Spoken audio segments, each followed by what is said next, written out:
Hello, everybody. Scott Golden here with the Golden Opportunities Coaching YouTube channel. Welcome to those of you who are new. Welcome back to those of you seasoned veterans of what we do around here. What we do around here is bring about conversations of a psychological, mental health, emotional health paradigm. We do that as often as we can, usually several times per week. Sometimes it goes a little better.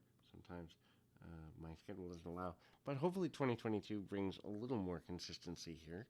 That would be my ultimate goal. That would be uh, um, anyway, would love to connect with you on a deeper level in that way.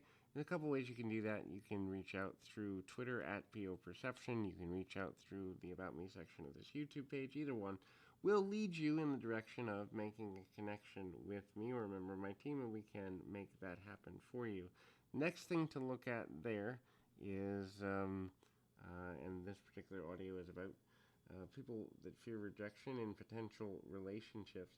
What are some signs? So if they're constantly nervous around you, they may be trying to avoid being rejected by you. So the nervousness could be body language. The nervousness could be stuttering, stammering, not having things to talk about, repeating oneself, facial tics. There's all sorts of ways that nervousness can play out as it relates to attraction. But if a person is constantly nervous around you, there's a chance that they may have some level of attraction toward you and ultimately not want to be dealing with the rejection. The next thing there is if they're trying too hard. In other words, they're willing to make a fool of themselves, or they lose their language, they lose how they portray themselves appropriately, they lose what is going forward. They are looking about struggles, and they're kind of continuing to be, um, you know, what's there. The next thing is kind of interesting, and that is that they will ghost hanging out with you. They will not spend the time, not put the time in. It's because the idea of hanging out with you sounds good when they make the plans, but then the fear of rejection, it takes over, and they don't follow through.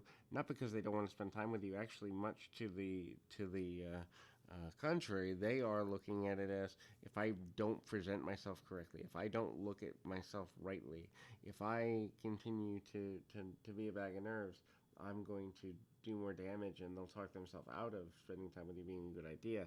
If they talked about you with people that matter to them, their friends, their family, their inner circle, individuals of that nature, then that can also be a sign that they maybe want more from you or more out of you consistently. And that can sometimes be overwhelming, other times not so much. But regardless, there are certain things that one might want to look at there in a meaningful level. So then, they don't want to talk about their emotions. They don't want to talk about their feelings. The fear of being vulnerable is something that um, will dominate a person who's fearing rejection quite a bit. The fear of being vulnerable is actually the idea that if I am too vulnerable, you'll see me in a light that's less attractive. Thus, I am putting myself in a negative situation even by being even remotely vulnerable to you. They are then looking for ways to look stronger or not talk about feelings at all.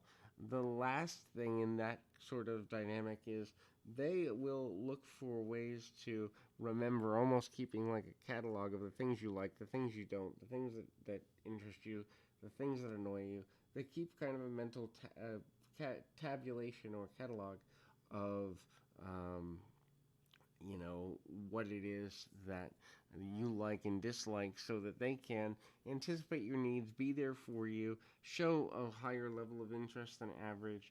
And this is ultimately because they are also trying to avoid annoying you to the best of their ability. So if a person fears annoying you or being rejected by you or being, turned aside in favor of another potential partner, they're going to be super sensitive about doing everything in what you would consider to be the right way. And it's not even that they're necessarily looking at you and going, "Hey, this person's good for me," or not. They're just looking at you going, "You know what? I need a person to be on a consistent level, to be there for me on a regular basis in a meaningful manner," and ultimately that can become somewhat overwhelming. So hopefully this is helpful. I encourage you to keep your feet on the ground, your mind in the moment. Until next time, everybody.